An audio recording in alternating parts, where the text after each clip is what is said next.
Have you ever wondered if you lost your spiritual connection or if life just made it too painful to feel? That's what we're going to be talking about today. You're listening to the new Ashla Podcast.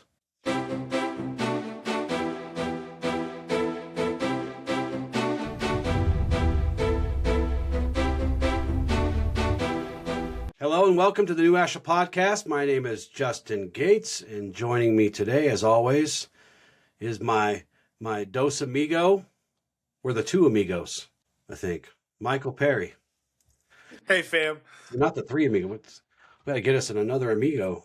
So today's show is about spiritual connection and finding that pathway back to reconnection.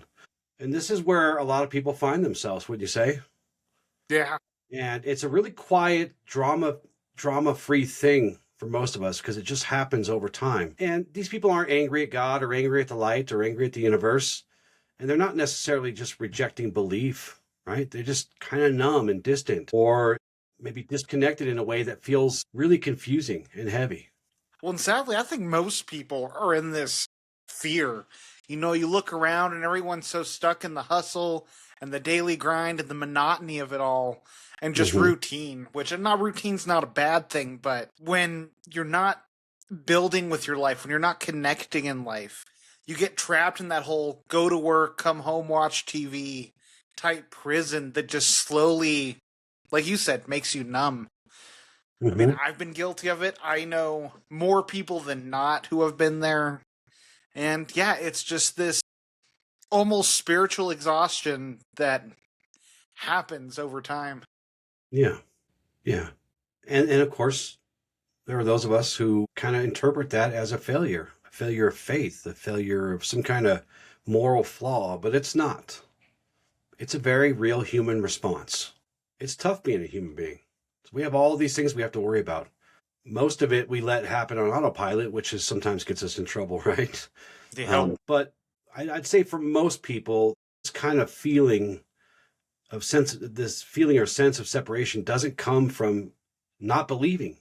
It comes from life, burnout, unanswered prayers, or prolonged stress. Yeah. Because we deal with a lot of subconscious memory, and that comes from these experiences that taught us. And we talk about this all the time because it's important, but these memories that the nervous system holds, and it tells us that openness leads to pain or betrayal or whatever, right? Yeah.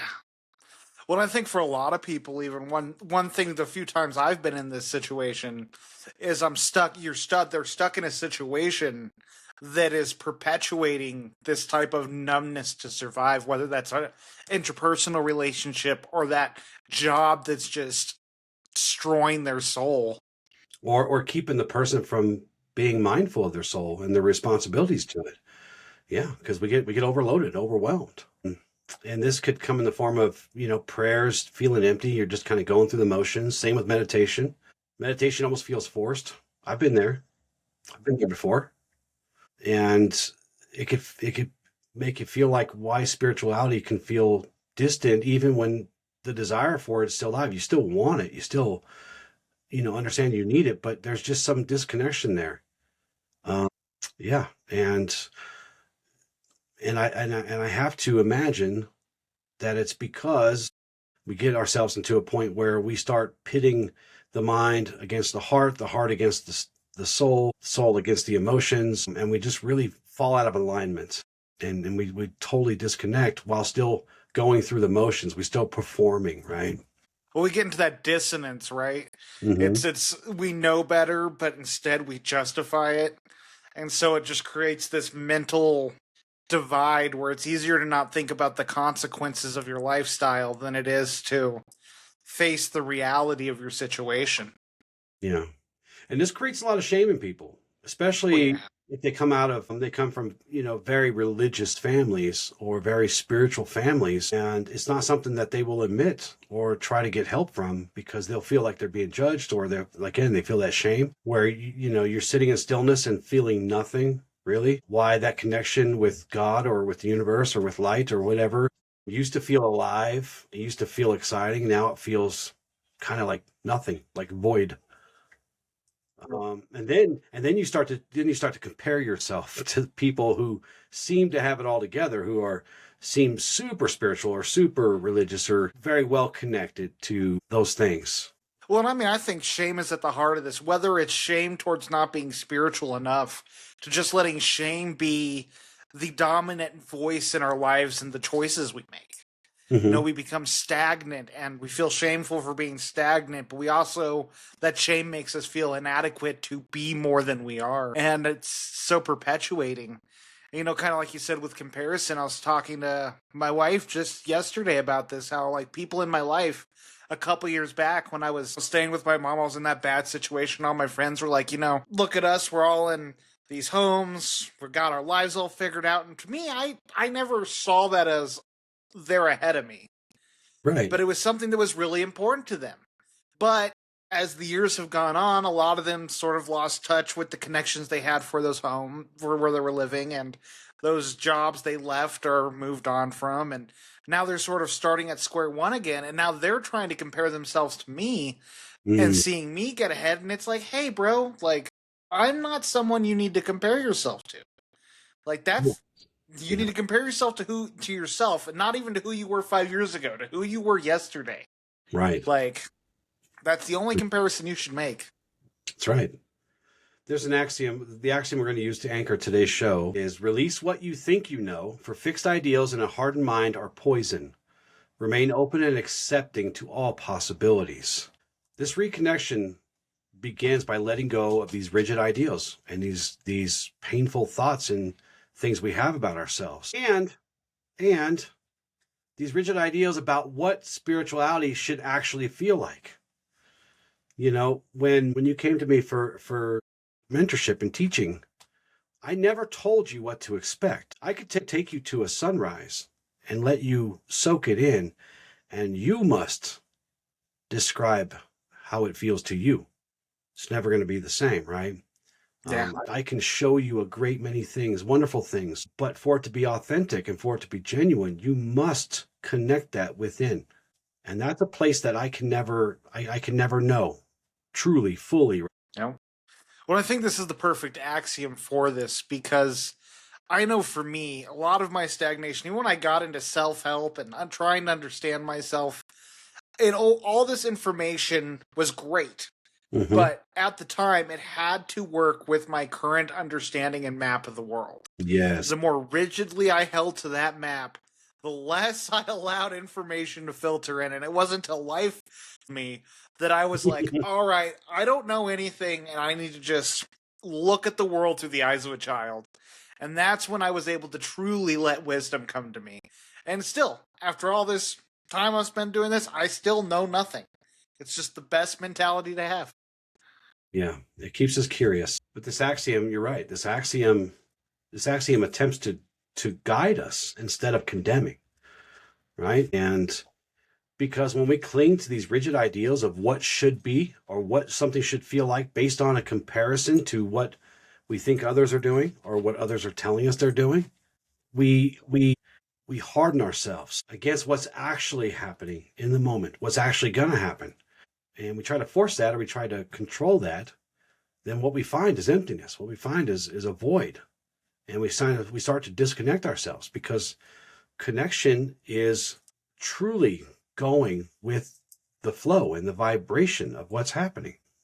And what this does is Axiom's telling us not to poison ourselves through expectations, through fixed expectations and these rigid ideals, right? Yeah. Because reconnection does not start by forcing belief or by accepting dogma. It's simply releasing the demand that connection look the way that it did in the past, as you said, or what it should look like in the future. We have to experience it now, because everything fluctuates, everything moves, everything changes. And you said it perfectly. You had to allow yourself to sit with it as you are now. It's important to remember that the light never leaves us. The light never leaves us. It waits. It waits for us to reconnect. It waits for us to become aware again, to remember. There is no distance from the light. There is none. And of course, the ethos that'll be anchoring our episode today would be truth and connection. Connection's an obvious one. Why is truth so important?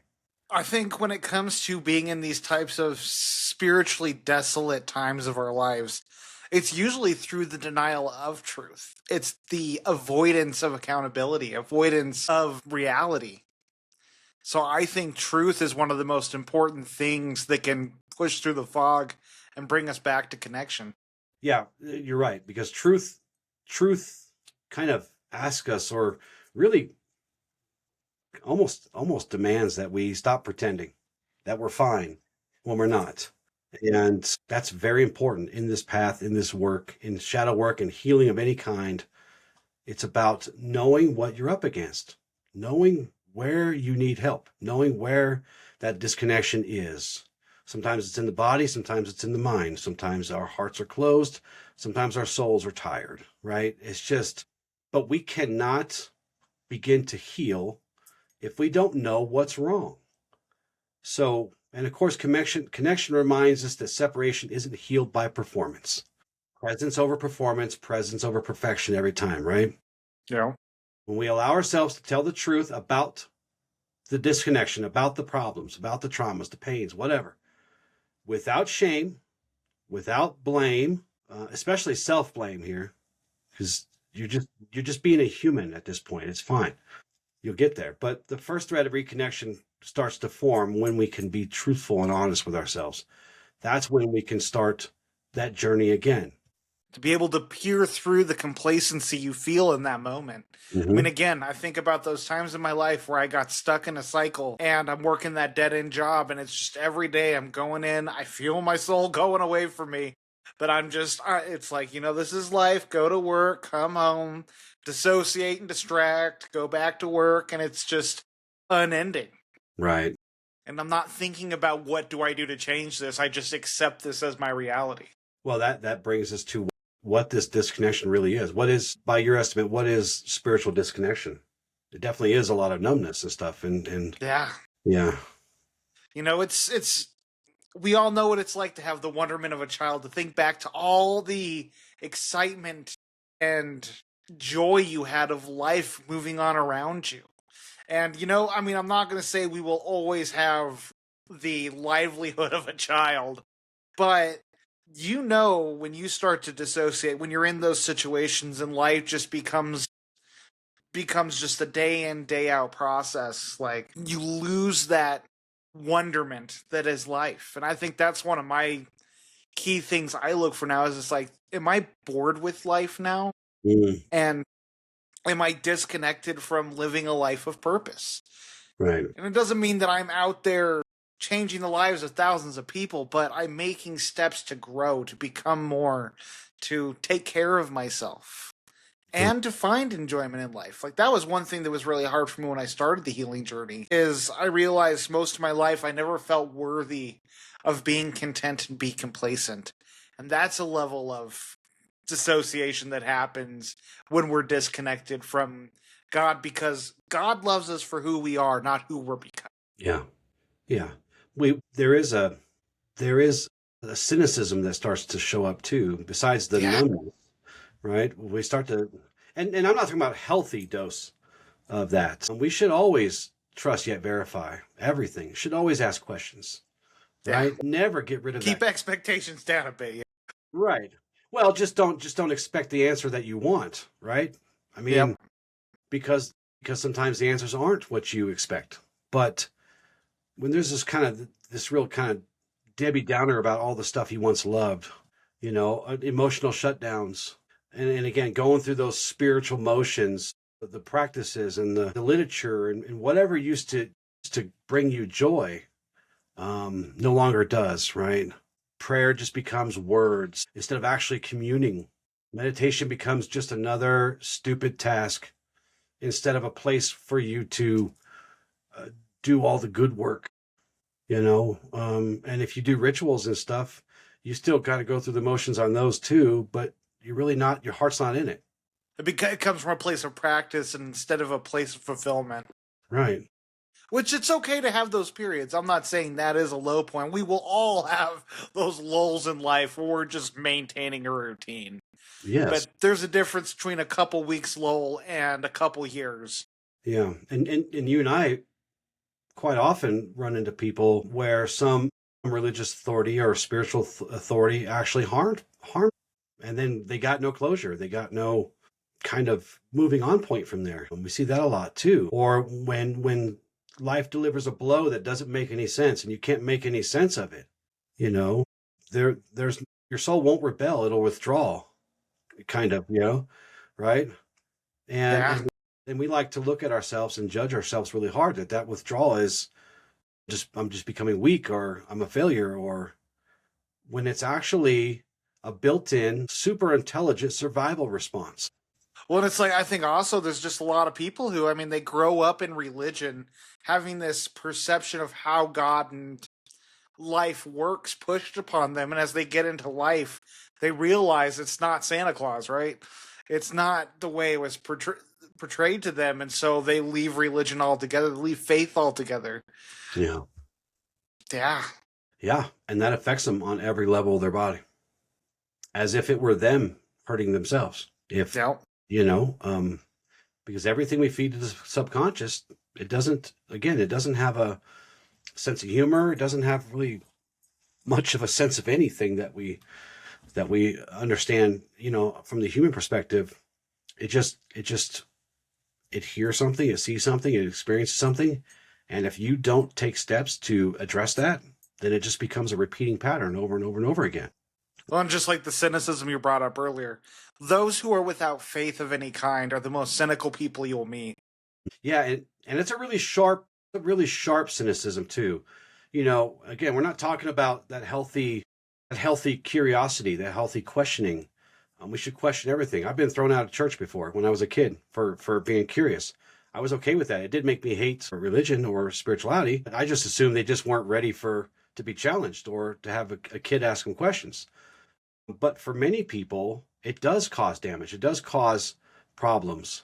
There's something else that happens when we have this, again, going back to these rigid ideals of what spirituality has to be and how it has to feel. We see this a lot. We've talked about this many times, where spirituality must always feel peaceful or uplifting, or unicorns and rainbows and clouds and beautiful angels with harps, and that's not how life works.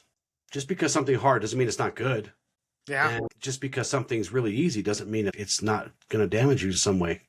Right. I'll be honest, one of the greatest awarenesses I had at a young age that I'm so thankful I've carried through life is I noticed anytime I went through something rather difficult emotionally, spiritually, whatever in life, I always came out better for it. At least majority of the time. And so whenever, especially in my adult years, I went through something, I'd always be like, all right, there's a lesson to be learned here. And I was so thankful to have that perspective, because those dark moments are the place where people turn bitter. When did you start dabbling in philosophy, just in general? Honestly, it was shortly before I met you. I loved Buddhism and stuff like that. I loved quotes growing up. And it would always be like, there's wisdom to that. I resonate with that. But it was nothing I ever pursued. And it wasn't until, I was going through one of these spiritual declined phases of my life where it was just going and working a job in a horrible relationship, and I started picking up Marcus Aurelius and different books to be like, all right, what I need to look at life on a deeper level. And that's really when I dove in my mid to late 20s. Right. Okay. Because philosophy, the philosophers, those considered to be, the foundation for Stoicism, that does help us navigate those hard things you were talking about with more grace and more understanding. But even Stoicism can be taken to an extreme, as we talked about on last show, where you just go into complete emotional numbness. And that's not what they were trying to get us to do. Balance in all things. So, again, it's these rigid beliefs that we have about an experience. And just because we experience something and we can, say, oh, well, it's going to feel like this again. It doesn't always work that way, especially if you're in the middle of shadow work. Everything feels way different, and sometimes scary and hard and hurtful and painful, right? So, but again, I just want to reiterate that the light, God, whatever you believe, They never leave you. It's there, just waiting for you to remember. It's got all the time in the world, right? So what kinds of things make us turn numb or harden our spirituality or disconnection?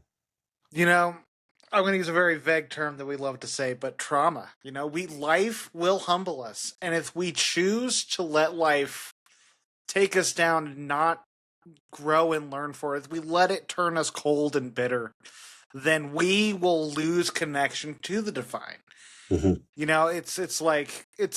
It'll feel like you lose God's grace because it starts becoming this contagious mentality. I've seen this with a handful of people, so I can't fully speak to it, but a good amount of people where they go through something really traumatic, something really dark, Mm-hmm. and instead of trying to rise from it or grow from it, which don't get me wrong, trauma will humble us, and it's all about working with ourselves. But Yeah. if we choose to blame and not take accountability for our lives, to be victims of the lives we have and not grow, we calcify. It becomes the world is happening to us. Right.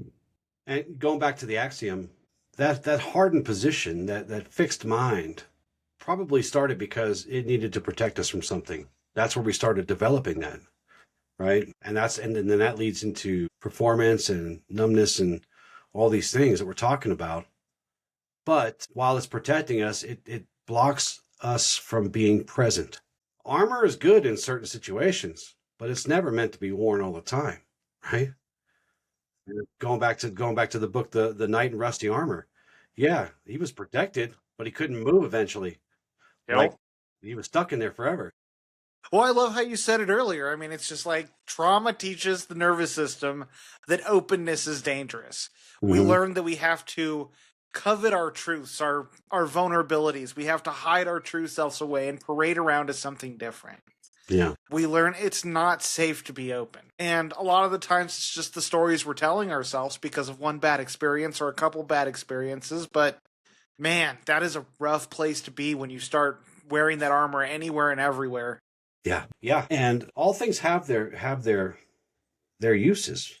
Not all things are meant for all things. You can't use a hammer against, trying to clean your window. You're going to clean it all right. It's going to be see-through.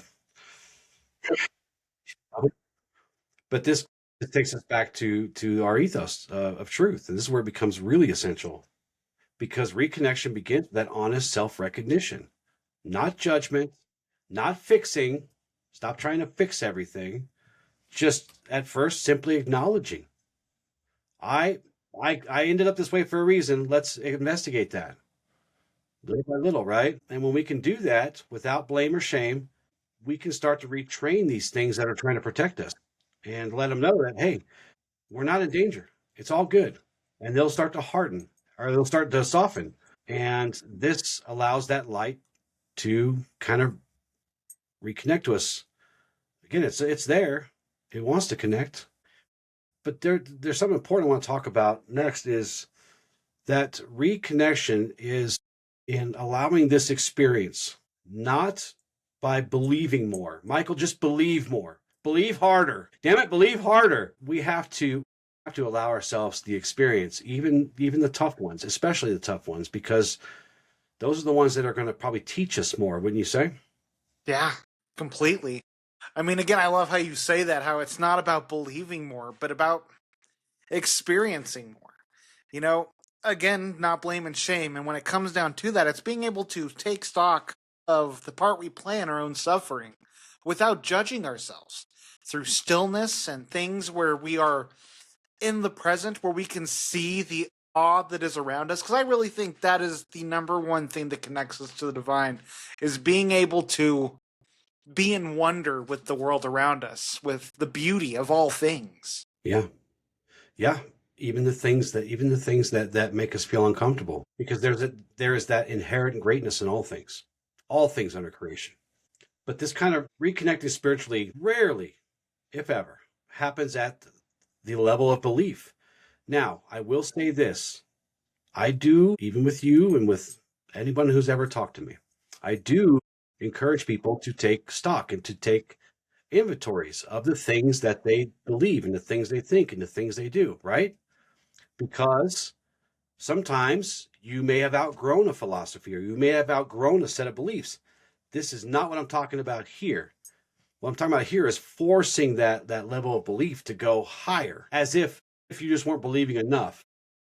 Right. And most people won't reconnect because they finally think the right thoughts or adopt a better philosophy. Yeah. They reconnect because they allow themselves to open up and soften and feel something again. Well, I would even be as bold as to say many people, unless you're actively going to church every weekend, there's a very high chance you don't even know how to contextualize what your idea of God is beyond a higher power. I think many people that believe in a higher power don't have really a belief system. It's something they've never taken the time to really reflect upon, which is why I think that's so important. Yeah. Reconnection happens through lived experience. Period. Good night, everybody. No, just kidding. It happens in those moments of stillness if we are present. This allows us to calm ourselves and to start to reprogram the parts of our body and get it back into alignment with our mind and our heart, right? And our soul. Because we have to give ourselves space to settle and not let our mind just endlessly narrate nonsense at us all day long. Right. You know, it happens in nature where nothing demands belief, explanation, or performance. The body simply remembers that it belongs if you come into alignment. It happens through breath, and not as some fancy technique to master, but as that quiet rhythm that brings you back into your body. It settles your mind and makes your heart feel safe, right? And gives your soul something to reconnect to. What I think an important thing also to bring up is people lose faith due to, oh, God's not doing anything in my life. God's not fulfilling what I need. And it's like one of the realizations I've had as I've started traversing this path is just like, God will always meet you, but you have to be able to put work forward. You can't sit on your couch and say, I want $1 million and expect it to just appear. You know, build the business, have the dream in your mind, but you put 40% out there, God will give you 60%, is how I look at it. That is the ratio to me. And sometimes it'll be a little harder. A lot of times it'll be a little easier. But if you want God to work miracles in your life, you got to meet him halfway. Yeah. Yeah, well, that's why forcing belief almost always fails. And I would almost say it probably always fails to some degree. There's always exception to the rules, I know. But when we try to force it, it tries to operate from the mind outward and ignores the other three parts of us. Yeah. Our body, our heart, or emotions, and our soul. Reconnection moves from experience inward, just like all things we talk about. It starts inside. And when someone demands certainty before they allow openness, it ain't ever going to happen. It ain't ever going to happen. They literally cut themselves off from the very thing they're seeking. God's favorite place to meet people is in the unknown. In your hearts, yeah, in the unknown. In that, you call it the void, but I call it the field of possibility, right? But meaning and understanding will always come after openness and presence. Those two things have to be first, always. And this is where we fall back to the axiom again. Because the axiom tells us that we have to learn to release the need to know every damn thing and to control every damn thing. It allows us to feel that's a very important part of us. Not all messages we receive do we read or hear, right? We talk about this all the time. Everything that happens in us, inside of us, and around us can be teachers, are certainly messengers. Well, one thing I've really learned when it comes to faith and understanding the universe's divine plan is it's like, if the universe, you're putting the effort out there and the universe isn't meeting you, it's probably because it has something even better planned for you. Or you have some things blocking you. You have to let go of different things, or maybe all things. When you stop demanding answers and just allow yourself to be present with what is real in this moment, the connection you thought was lost or was lost for you will start to appear back on its own. It just requires openness and presence, period. You can't beat this thing to death. You just can't, right? You can't. Connection doesn't live in concepts or declarations, Michael. Connection lives in shared or lived moments, moment to moment to moment. And you can't think your way back to faith. You can't think it back to anything. But again, you have to experience yourself honestly, and that could be one breath at a time, one moment at a time, one honest encounter with what is. So, what blocks reconnection? Okay, so I noticed that I'm being really cynical, and oh man, I'm figuring out that I've kind of put these blocks in myself, or I'm disconnecting. What kinds of shadows may block our attempts at reconnection? As you say, cynicism, one of the key words I was thinking of is doubt. Whether it's doubt in the divine, doubt in ourselves, or doubt in others. When we doubt the ability for things to get better, they often don't. And usually we don't have the energy to put forward to try to make them better. Because we've already made our claim it's not going to. Yeah. I think another thing is things like hate. When you harbor resentment, it will weigh down on you more than anything else. It'll make you bitter to the world. It'll make you jump to anger. And it'll corrupt your ability to connect with God, with people, with life. Yeah. One of the things is something that we do with each other. We talked about this a few episodes where we try to meet people where they used to be instead of meeting them where they are. Yep. Right? We try to reconnect almost like exactly as it was. And you talked about this a little bit already, but we try to measure this connection, how it felt, how it's supposed to be, against a past version of ourselves when prayer felt more alive, or when meaning felt obvious and purpose was easy to find. And this, of course, leads to frustration, which is a barrier to connection. As you said, if we're frustrated, how can we connect? If I'm frustrated with a person, I can't connect with them. I have to figure out how to let that go before I can. Because honestly, the path back is rarely the same as the path forward. Wouldn't you say? Yeah. Well, it's never the same because it's always, everything is a lesson, good and bad. I mean, the more you can look at things as not good and bad, but just lessons, the more you can end up finding the truth within all things. Yeah. You can find growth in all things. Yeah. Another one is comparison. We talk about comparison a lot because it really does hinder us. It really does cause us problems when we're comparing ourselves to anything for any reason. You can never measure your inner life against other people's outward expressions or teachings or their experiences. You just can't. It's not because you can't kind of get a sense for who they are or how they feel or the things they're doing.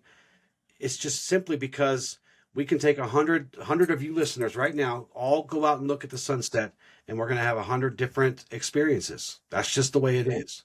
And that's the way it was designed. It's supposed to be that way, right? So we don't all just collectively say, oh, that's cool, and then, lose our awe and lose the meaning for what we're supposed to be doing and what's here. Expectation, yeah. Yeah, that's another one, right? And I didn't so much see this in you because I think you had some experience in this, but almost every time I get a new student and it's time to learn meditation, and they just assume that it's like being plugged in. Like, remember how Neil gets plugged in and can learn Kung Fu in 10 minutes? You think that's what it's like, and it's like, no, it's a lot more boring than that. For the most part, you can have these really cool, like every once in a while, Heather will share something that she's seen in a meditation, and it's just like, man, you have the coolest meditations. Mine aren't that cool usually. I do have cool ones, but yeah. I hardly ever do guided meditations, but I remember when I was first going into practice and doing shadow work, and I was digging deep. I was going through the trenches of emotions, and I was trying to find answers.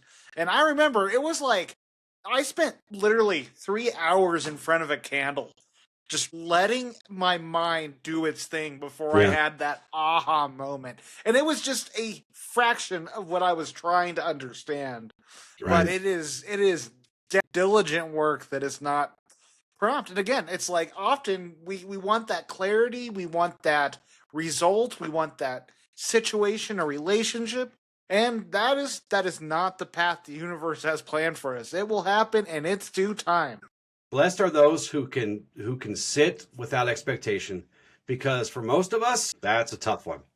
It sure was for me, right? I've talked about my struggles about learning meditation and making it a regular practice on other episodes, but for those of you who can truly look at these practices with that curious mind of a child and not expect anything, bless you. You are blessed, because the rest of us have to struggle to get through it sometimes. Yeah. And it's important to remember also, reconnection doesn't usually begin with some feeling of inspiration or awakening. It's needs to begin with that allow that disconnection to be seen without judgment, and to be able to say, hey, this is just where I am right now, but not allowing that to be your mantra. Right. Acknowledging it and then choosing to stay present anyway. What are some pathways back to connection? What are some things we could do? Presence, man. I tell you what. Again, when I talk about that whole routine where people just get in and it's work, come home, dissociate, often people are refusing to be present with the moment. Yeah. And I mean, that can be a walk in nature, but again, a walk in nature, no music, no nothing. Be involved with the present moment. Allow your thoughts to come up. Allow yourself to feel what you've been running from.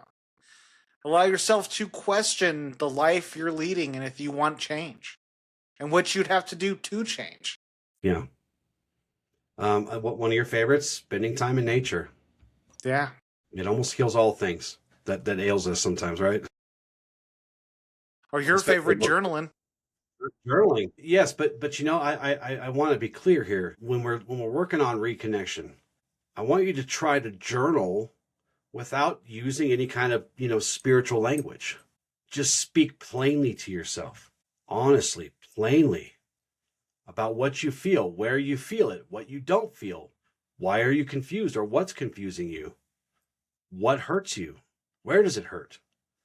Because a lot of us who have been in kind of walking these kind of paths for a long time, we start to put some kind of weird pressure on ourselves to always sound wise or faithful, right? And look, truth knows better. Yeah. If you're not feeling it, you're not feeling it, and you don't need to try and lie to yourself, because that is the worst lie you could tell, is the one you tell yourself. No. Truth doesn't need some kind of decoration. You're not putting, things on a tree. Well, I think an important thing here too is you don't have to have all the answers. Right. It's good to have the questions, just let them exist. Allow yourself to go through life without needing to know everything. Mm-hmm. The more you can release your need to control and feel right about everything, the more you allow yourself to truly see things as they are and not the way you want them to be. Yeah. There's another big step here. Once we start these practices and once we start to really honestly look at ourselves, we have to put a lot of trust in something that we may not be able to see or explain, right? We got to trust that return to connection, because like we said, it doesn't respond to command or just try harder or believe harder, Michael. It responds to a space that we create where we can be honest with ourselves and without judgment or shame or guilt or blame. When your body and your heart no longer feel under pressure to perform or prove something or to feel something specific, these things start to happen naturally. Now, we got to let go. This is where we got to really let go and just trust what's happening, right? Yeah. Well, again, it's that unknown. That is, in my opinion, God's favorite place to meet us is when we're willing to get out of that comfort zone and go into the unknown. One of my favorite quotes of all time. This year, it has been like my trademark quote. The magic you are looking for is in the work you are avoiding. Yeah. And what that really means is it's like, we know what we need to do to change our lives. But we have to be willing to step into that discomfort of the unknown to claim what we want. Right. Even if that means we mess up, even if that means we lose, as long as we keep taking that work and trust. And even if it takes longer than we want it to. Yeah. Man, people don't like that one. They don't. They don't. That's why law of attraction misses them all the time. We talked about this before, right? Wish it, want it, do it, then let it go. That is the correct sequence. Yep, you're putting all the ingredients together, throwing that cake in the oven, and it's up to the universe when that cake's going to be done. Well, stop checking it all the time because you're just letting the heat out, right, of the oven. Yep. You gotta just give it some time. It'll be done when it's done, right? And this trusting this return back to this connection, it's allowing the process to unfold, as we say all the time, without any rigid timelines. Now, it's okay to have some sort of timeline when we're especially when we're working with goals.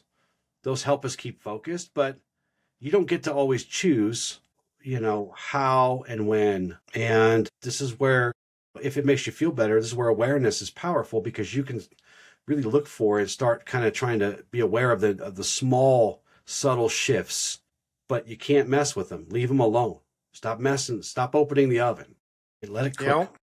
Yep. Let it cook. So life doesn't rush. It takes its time. It's in its own rhythms, right? And growth happens at a pace that is best for us, because it meets us where we're at, right? And that level of healing is where it's going to meet us. If we're not quite ready, it could be harmful for us for it to happen. So it grows at this pace. I'll say it grows at a pace that safety allows, right? Yeah. Well, I think, man, you brought up the law of attraction earlier, and it's like one of those common misconceptions, right?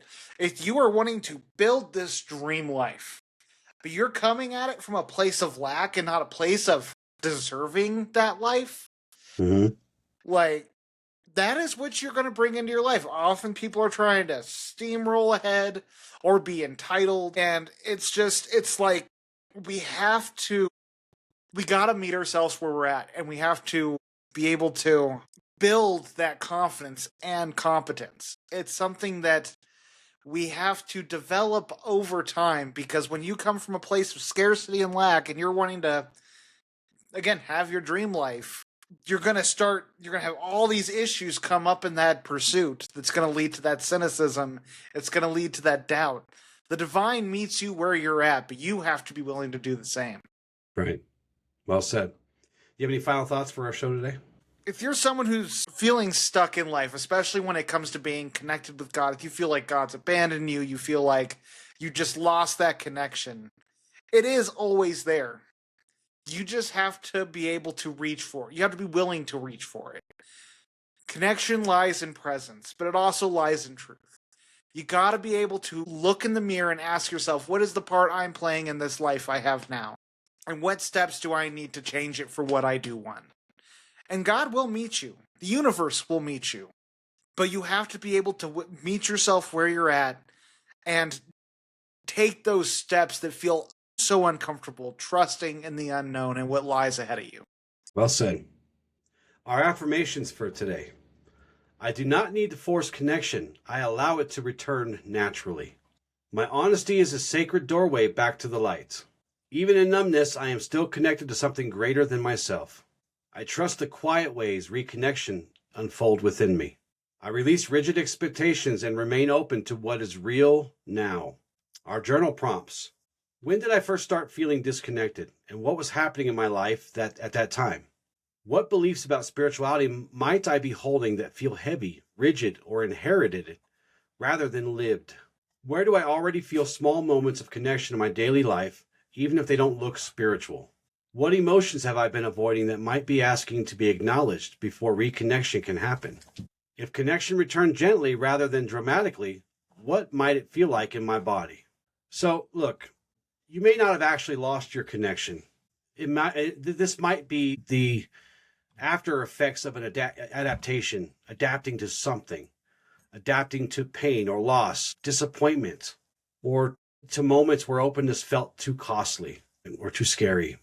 What looks like spiritual distance is often spiritual intelligence doing what it needed to do to keep you functioning. There is no failure in that. There is wisdom in survival. Survival is not a bad thing, even though we kind of talk a lot about it. But there is wisdom in it. Reconnection is not something you earn by believing harder or praying louder or fixing yourself. It's not an achievement. It is a remembrance. It happened when that guard at the gate of our hearts relaxes and that heart is allowed to open and feel again without being interrogated, right? This is why proof has never been the doorway. The moment you demand certainty, the body tightens. The mind tricks. The moment you soften, presence returns. Spiritual connection does not arrive with answers. It arrives with just being enough. So let this be the reflection that you carry forward from today's episode. You don't have to believe harder. You only need to soften enough to start feeling. And a very simple call to action I have today, just work on releasing just one fixed idea about what spirituality is supposed to look like or feel like. One image or one expectation or one comparison. Instead of seeking certainty, create space. Instead of chasing meaning, allow presence. Let it be a quiet breath or a still moment or a sense of grounding. Let those be enough, because they are. And remember this as you go. The light was never gone. It was waiting for you to come home without needing proof in its existence. I want to thank you guys so much for joining us today. Make sure to check out our socials, the YouTubes, the TikToks, the Facebooks. What am I missing? Spotify. They're already listening on Spotify. All of the aboves. All the above, all the podcast places that you love. If we're not there, drop us a comment and I'll make sure we get there. If we're not at your favorite spot. But we're at a lot of those, right? And check out the website, newashla.com. It's constantly adding new things. Have you started stuff back up on Sunday? Nope, starting this Sunday, you'll get your next blog, though. So. All right, so he's dropping stuff on Sundays. I've got things also hitting on Wednesdays and Fridays, so it's always constantly being updated. But we thank you guys so much for joining us. Michael, thank you, my friend. Of course, always a pleasure. And with love and gratitude, ad lucem. Ad lucem.